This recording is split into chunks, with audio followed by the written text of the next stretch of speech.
pages d'un livre que je relis pour la deuxième fois. Alors vous voyez peut-être pas son visage correctement sur la vidéo, mais ce personnage est celui-ci.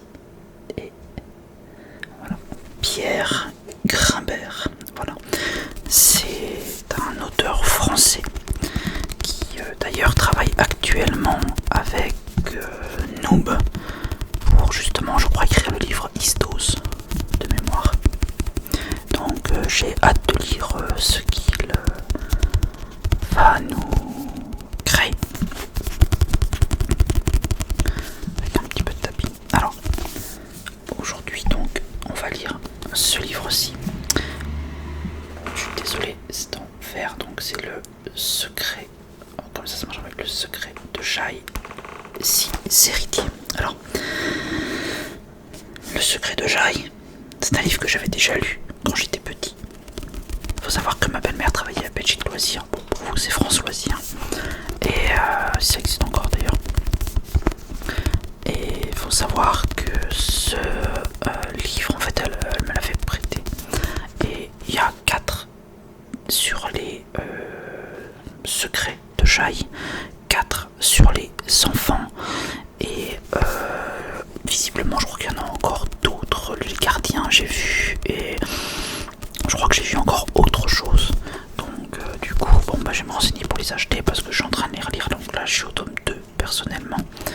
Et donc j'avais envie de vous lire le prologue un petit peu de cette histoire magnifique dont Pierre Grimbert qui nous emmène dans son univers. D'ailleurs, au passage, c'est un Lillois, donc il est pas très loin de chez moi. Parce que j'habite au niveau de la frontière française en fait. Donc dans une des premières villes de côté français, à plus ou moins 20 km de Lille. Donc voilà. Alors, je prends le livre. Mon nom est Letty. Je fais partie du village d'Eza, le 5e de la province du sud du matriarcat de Gaule.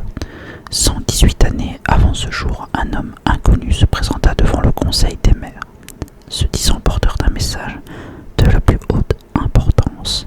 Il déclara s'appeler Nol et n'être l'ambassadeur d'aucune nation connue. Pourtant, de nombreuses furent celles qui virent en lui un Estien, Walad, Dalit, Solène ou autres habitants du Levant. C'est donc avec suspicion qu'elles s'apprêtèrent à l'écouter.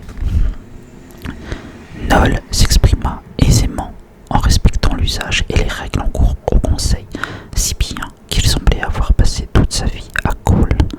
Les maires le traitèrent avec le même respect en écoutant son discours sans l'interrompre, comme la traduction l'exigeait. Les débats du conseil n'étaient pas encore mis par écrit à l'époque, c'est pourquoi il est difficile de donner une transcription exacte de ces dires. Voici à peu près ce qu'ils étaient. Honoré maire, je me présente à vous sans mauvaise intention. La sagesse des membres du conseil est légendaire. Aussi, j'espère avoir bientôt l'honneur de votre confiance, même si il m'est nécessaire de conserver le secret sur un grand nombre de choses. Je ne puis dire pourquoi je suis là, ni d'où je viens. Je porte mon message à tous les rois du monde connu et ne puis que souhaiter les convaincre de prêter foi à propos de ce que je sais étrange. Voilà, ma déclaration. Dans un dessein qu'il m'est impossible de révéler, je vous demande de choisir une personne de votre peuple réputée pour faire partie des plus sages et dignes de vous représenter. Je la retrouverai sur l'île Jai à l'aube du jour.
Autre chose, estimer que l'envoi d'un émissaire à Jai ne coûtait pas grand-chose et que ce serait le meilleur moyen d'élucider le mystère, on procéda au vote et c'est cette sage proposition qui fut finalement retenue.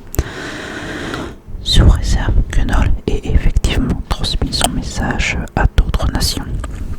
La confirmation vient de l'ambassadeur de Junin qui relaita quelques jours plus tard une rencontre similaire entre Noll et les barons réunis des petits royaumes. Vint alors le moment du choix de l'émissaire. Il semblait ainsi que les personnes les plus sages du matriarcat étant membres du conseil et désignées, l'une d'entre elles permettrait en outre d'agir en toute discrétion. Toutes tournèrent avec respect vers l'aïeul, qui était la plus sage entre toutes. Heureusement, elle l'était assez pour se savoir trop âgée pour ce voyage aventureux. Elle demanda que des volontaires se manifestent, non pas au titre de la plus grande sagesse, ce qui eût été vaniteux, mais à celui du dévouement. 4 mères se proposèrent et parmi elles, Tiramis fut élue. Tiramis est mon aïeul, c'est la mère de la mère de la mère de ma mère, la grand-mère de ma grand-mère. Il fut décidé de faire accompagner un homme pour la protéger. On choisit Yon, qui était le 3e fils de l'aïeul et que l'on savait fort et dévoué, pour amener Noll à l'accepter comme un second émissaire. Il lui dit qu'il représentait le genre masculin de Cole, ce qui après tout pouvait être vrai. Enfin, on décida qu'une goélette suivrait à distance l'homme étrange et les sages comme ultime mesure de sécurité. Aujourd'hui, pour Tiramis et Yon abordèrent l'île Jai près des côtes lauréliennes. C'était une petite terre inhabitée dont vous pouvez faire le tour à pied en moins d'une journée. Très peu de végétation, juste des rochers, encore des rochers et du sable entre eux. Noll les attendait sur la plage, l'air grave, mais apparemment satisfait du nombre de personnes venues. Tiramis en connaissait quelques-unes de vue ou de réputation, et un chambellan couronné, autoproclamé maître de cérémonie, se chargea de lui présenter les autres. Il avait là le roi Arkan de Junin, représentant des baronines, le jeune prince Vanamel du grand empire de Goran et son conseiller, son excellence Sad l'économe, tous deux représentant bien sûr le grand empire, le chef SSAVS qui avait été vêtu de la lointaine Gézépa, son excellence Rafa d'Erkel de Grité, le duc Rayan de Kersian, envoyé par le roi Pondrian de l'Aurélien, son excellence Maz Hachem représentant Tite, son excellence le sage Mobok représentant du roi Garbal d'Arkari, et enfin leur excellence honorée mère Tiramis et Yon de Cole représentant du matriarcat. Chacun de ces hauts personnages était venu en grande pompe, particulièrement le prince Vanamel, si bien que le petit espace de la plage laissé par les rochers était envahi par les tentures et les installations de fortune rehaussées de bannières colorées qui évitaient ou piétinaient une fourmilière de serviteurs et de soldats, tous en uniforme.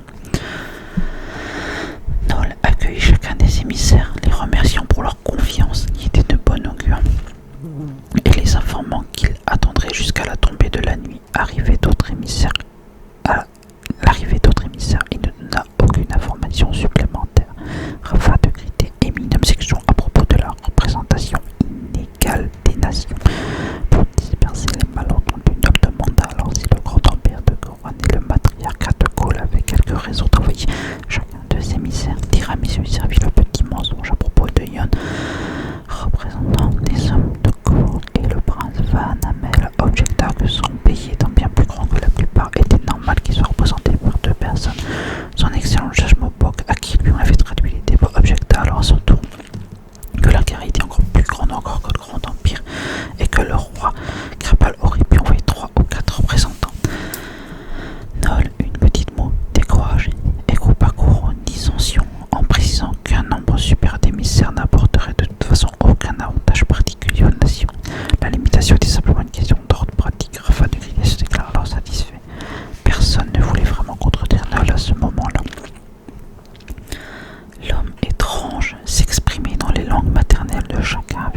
mal en patience et l'observèrent avec respect à la dérobée.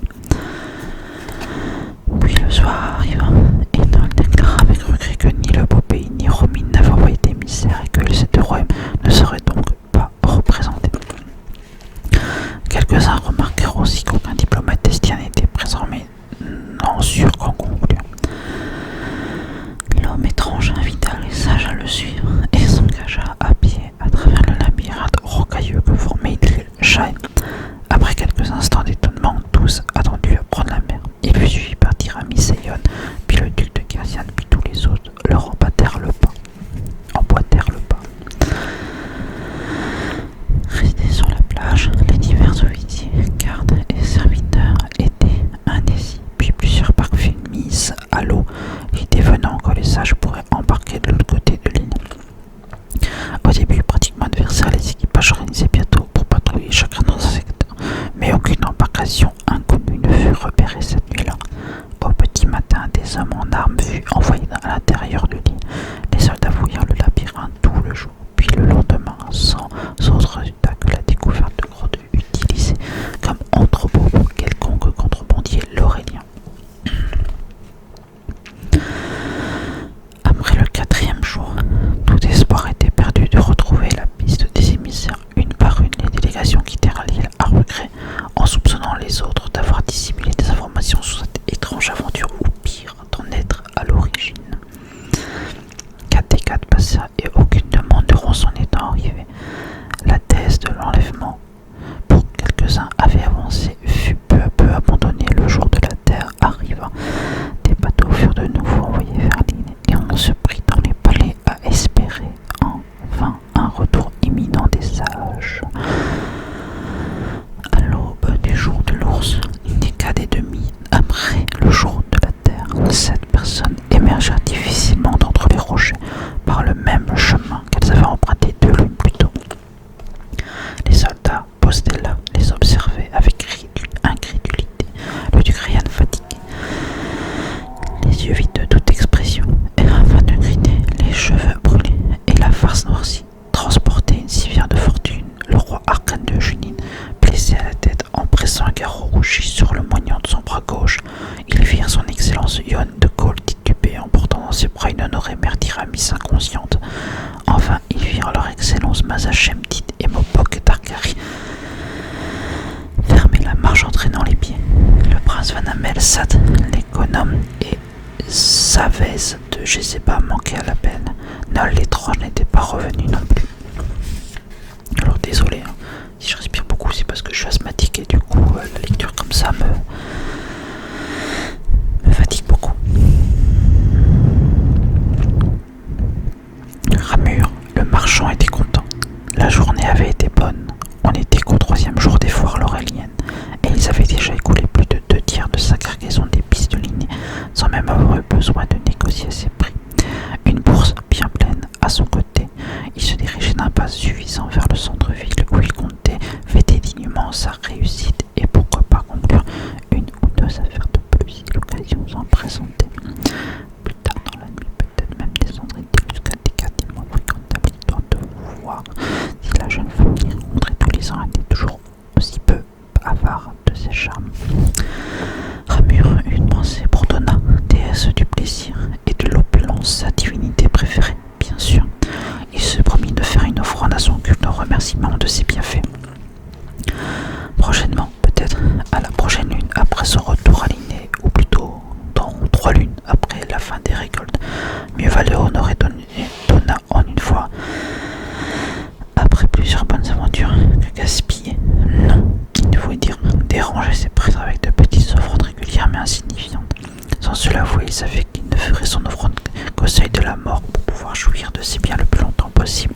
Aussi reconnaissant soit-il, il lui répugnait de donner des terces, enfin ses terces, aux représentants du culte qui ne manquerait pas de le voler. Malgré l'arrivée des saisons du vent et de la nuit tombante, le soleil brillait fort et Ramur lui dédia un sourire. Voilà une chose dont il était prodigue, le sourire. Son expérience lui avait appris que les gens sont moins enclins à marchander avec quelqu'un qui présente un visage amical. Il n'était plus très loin du centre.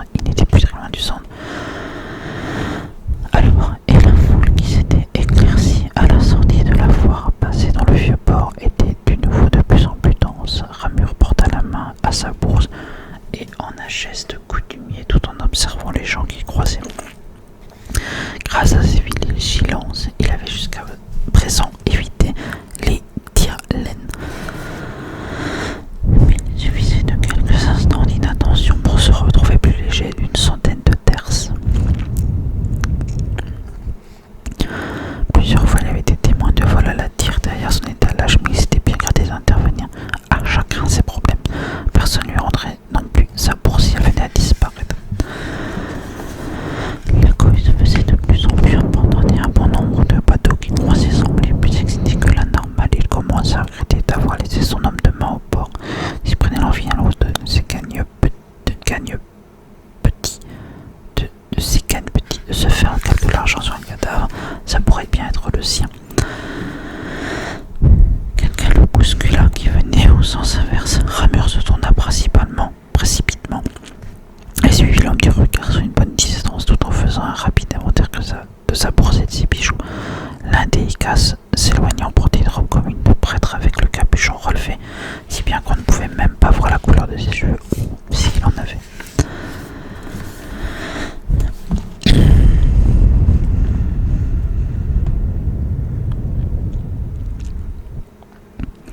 Les terres de Ramure étaient toujours en place, mais l'alerte avait été chaude. Aussi renonça-t-il avec regret au plaisir simple de parader avec sa grosse bourse à son côté.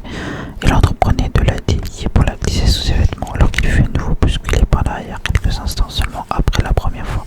Ses doigts se crispèrent sur le sac de toile décoré. Quand une piqûre douloureuse lui enflamma le dos, l'homme qui l'avait heurté sembla en tout point en premier. Il chuta simplement l'oreille. « Mon nom est Zokin.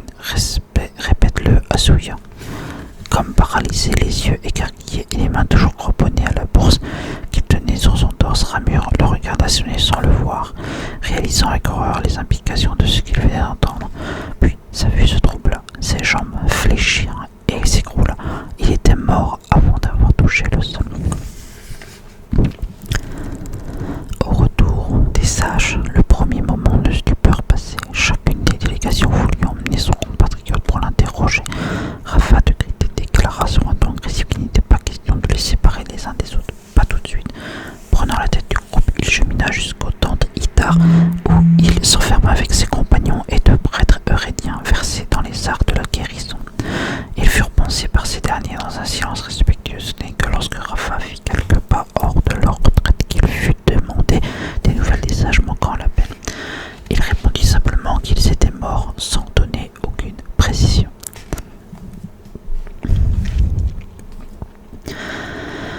Dans les jours qui suivirent, les survivants ne se mêlèrent que très peu à la foule bigarrée de rois, de barons, de notables et autres personnalités venues pour l'événement. Aux questions qui leur étaient posées, ils gardaient le silence ou déclaraient ne se souvenir de rien. Puis, seule cette dernière réponse fut donnée. Les nations en deuil, Goran, Jezaba, plièrent bagage rapidement et quittèrent l'île en mauvais termes avec les autres.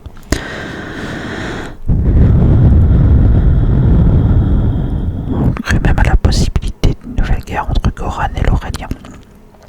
Mais Feu, le prince Van Amel, semblait trop peu estimé par l'empereur Masrel pour justifier l'ouverture des hostilités. Un par un, chacun des sages rentrait chez lui. Ils furent de nouveau interrogés séparément, mais ne répondirent que par le silence. Plusieurs suzerains les prirent alors en grippe. On enleva à Mazachem ses responsabilités au grand temple. Il abandonna par la suite toute activité religieuse et quitta Id. Rafa de Grité fut interdit de commandement, ce qui, pour celui qui avait été le stratège personnel du roi, était une grande humiliation. Il demeura tout de même dans l'armée et vit tellement parler de lui par ses exploits que dans ces dernières années, son honneur et son titre lui furent rendus. Arcane de Junin étant roi de lui-même, il ne connut que la désapprobation publique de ses pairs, des baronnies, sachant que la force des petits royaumes venait de leur union, et il prévit tout désaccord en abdiquant en faveur de son fils. Le sage Mopok rentra en Arcarie en déclarant simplement qu'il valait mieux que tous ignorent ce qu'il s'était passé, comme si c'était un sage. Tout le monde accepta cette décision et s'empressa d'oublier l'affaire. Rien de Chrétien ne fut le plus lésé. On lui retira son titre de duc, on lui prit ses terres et fut publiquement disgracié. Il ne sombra pas dans le désespoir comme on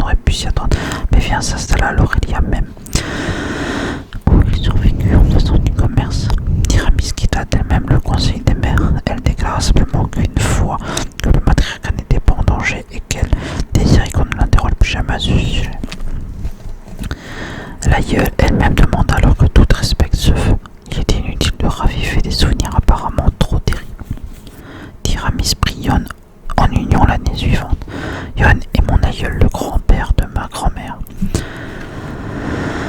Ils s'installèrent ici il y a 118 années, dans ce même petit village de la province sud où j'habite. Pour tous les autres, Nol et les sages ont oublié.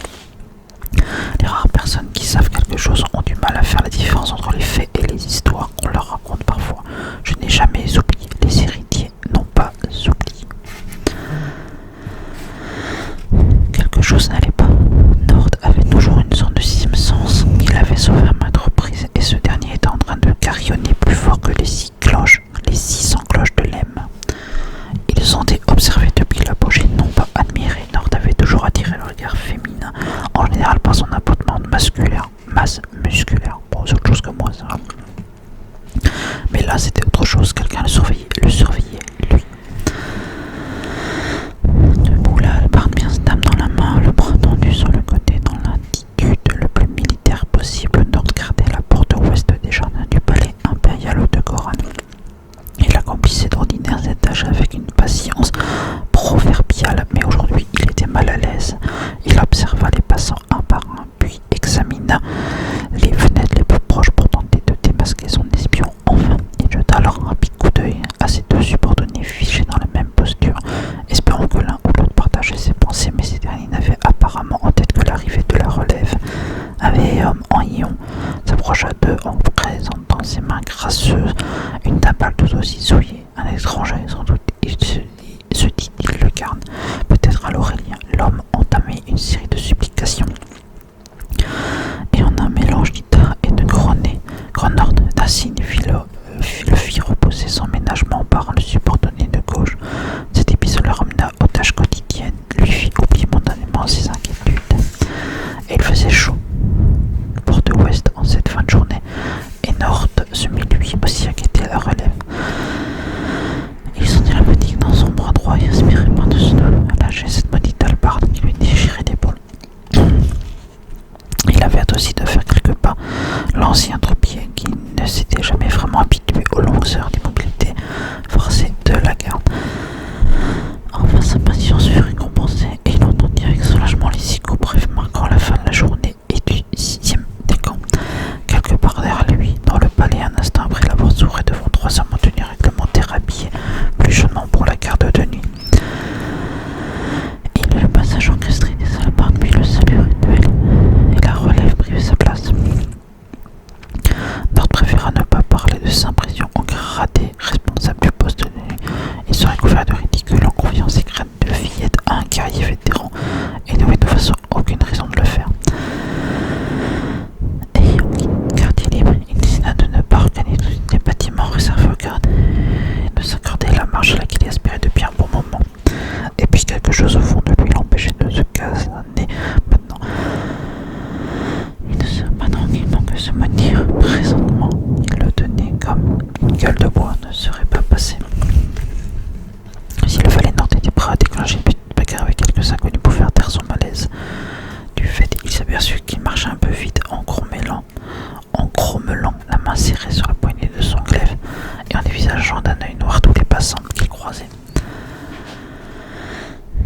Il s'arrêta, puis prit une longue inspiration et repartit d'un pas plus modéré. Il était rare qu'il perde ainsi son sang-froid. Point Mishra, si quelque chose doit arriver alors que ça arrive, son Dieu, murmura-t-il. Des éclats de voix se firent alors entendre derrière lui. Se retournant, Nord vit la foule picarée de Goran fuir devant quelque chose d'encore indiscernable. Puis la masse humaine se sépara en un milieu pour céder le passage à des durs yeux. Ici à Goran, où leur influence et leur réputation étaient si grandes qu'ils ne faisaient aucun effort de discrétion. Nord vit la tunique écarlate, le bandeau vermillon, en serrant un rasé, la maudite dague longue et fine comme une aiguille, jetant des éclats de lumière dans leurs mains, sortant leurs yeux, des yeux de feu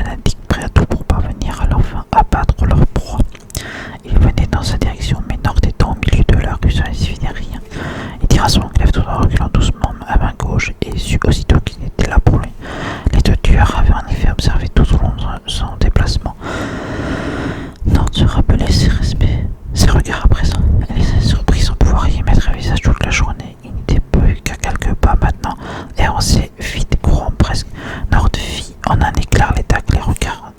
Vit en un éclair les dagues, les regards meurtriers et la foule curieuse. Qui n'interviendrait pas pour rien au monde. Une colère sauvage montant en lui, il se dirigea sur les deux hommes en hurlant, résolu à vendre chèrement sa peau. C'était sans compter le troisième assassin qui arrivait dans son dos et qui n'avait pas vu son cri mourut dans sa gorge quand l'aiguille empoisonnée le transperça, et c'est en silence qu'il s'écroula devant les meurtriers. Alors je regarde un petit peu. Bon, 2 pages et demie. Quelques lunes après leur retour, les sages survivants ressentirent le besoin de se réunir. L'ancien roi Arcane de Géninon donna le corps le premier à cette envie et convainquant chacun d'eux au plus beau des petits royaumes. La date aussi fut celle du jour du hibou. Commencerait ainsi ce jour où ils étaient tous partis l'un derrière l'autre à la suite de Nol l'étrange. Arcane, bien que manchot, vieillissant, plus ou moins mis au panne par ses pairs, était toujours un puissant personnage, et faire retrouver ses anciens compagnons ne fut pas une difficulté. Tous répondirent à son appel, même Mopo qui était le plus éloigné de tous et voyagea pendant 2 décades. Il fut accueilli chaleureusement dans son palais personnel. L'ancien roi, les voyant ainsi tous réunis heureux de l'aide, déclara que cette aventure avait au moins eu l'heureuse issue de l'amitié. Ils parlèrent de leur destin personnel, des événements qu'il avait fait suite au voyage. Chacun comptait au malheur des autres, particulièrement ceux de Rafa, Mazachem, Brienne de Kersian. Mais personne ne s'apitoyait sur son propre sang. Tous énonçant simplement les faits sans apparemment regretter le mutisme qui en était la cause. Plus tard, à l'abri des regards indiscrets des espions de tout, Zakabi envoya à cette occasion chacun des émissaires renouvela son serment de garder le secret quoi qu'il advienne, au-delà de la souffrance, du déshonneur, de la solitude qu'ils pourraient s'en ressentir. Ils se quittèrent en se promettant de se réunir encore, ce qu'ils firent l'année suivante, puis 2 ans après, puis régulièrement tous les 2 ans. À leur 4e rencontre, le roi Arcane n'était plus. Il fut le premier d'entre eux à disparaître, mais 3 nouvelles personnes participèrent. Tiramision avait une fille, et Mazachem, bien que vieillissant, lui aussi avait pris en union l'une de ses anciennes élèves qui lui avait rapidement donné un fils. Il vient avec sa jeune épouse et personne n'émit d'objection. Tomé de Jusine en faveur de qui Arcane avait abdiqué, demanda à représenter son père. Il ne savait rien du secret mais désirait rendre hommage à ce qui représentait la chose la plus importante au monde aux yeux d'Arcane. Sa proposition fut bien sûr acceptée. L'arrivée de ces nouveaux personnages dans le groupe changea le style des réunions du ton grave qu'elles avaient auparavant. Elles sonnèrent peu à peu vers les fêtes familiales. Les nations cessèrent d'envoyer des espions dont ils démasquaient le secret. Celui-ci n'était même plus évoqué. À leur tour, le sage Mopo Grafa de Gridé et Rien de Kersian eut une femme et des enfants. Les retrouvailles avec l'agrandissement du groupe se firent alors plus organisées. Comme tous venaient de contrées lointaines, on décida de fixer la rencontre tous les 3 ans à Perse, en Aurélie. Il était le point de la côte le plus proche de l'île Jai et qui se retrouva approximativement au milieu des lieux des résidences de chacun. Au fil des ans, les anciens disparus, la plupart de leurs descendants continuèrent à se réunir pour célébrer un événement dont ils ignorent presque tout. Parfois, lorsque la nuit est assez noire, les anciens emmènent les aînés des enfants jusqu'à l'île. Là, ils leur font partager une partie de leurs avoirs, puis prêtent un serment solennel de silence. Peut-être ne devrait-il pas, mais un secret petit peut toujours leur rester. Cette année est celle de la réunion, le jour du hibou. Ce n'est que dans 3 décades. Cette année sera ma 15e et on m'emmènera sur l'île. Ceux qui sont allés reviennent différents, plus graves, plus sérieux. Et également plus tristes. Je n'ai vraiment pas envie de savoir, mais je veux faire partie des héritiers, revoir mes cousins, oncles et tantes adoptifs, rendre hommage à Tiramis, à Ion et à tous mes ancêtres depuis eux, jusqu'à ma mère disparue dans 3 décades, aura lieu la réunion des héritiers et j'irai sur l'île Jai. Donc voilà, ce livre. Voilà. Alors je l'ai retrouvé, parce que comme je l'ai expliqué, le livre ne m'appartenait pas, donc je l'ai retrouvé sur Vinted. Voilà. J'essaie de tous retrouver sur Vinted, donc pendant que Jean-Claude il est en train de passer avec une moto qui roule à 20 km/h, qui fait un potin phénoménal, et j'en suis désolé. Donc voilà, si jamais vous autre suite, n'hésitez pas à me le faire savoir dans les commentaires. Désolé pour les nombreux arrêts, mais comme je dis, je suis asthmatique.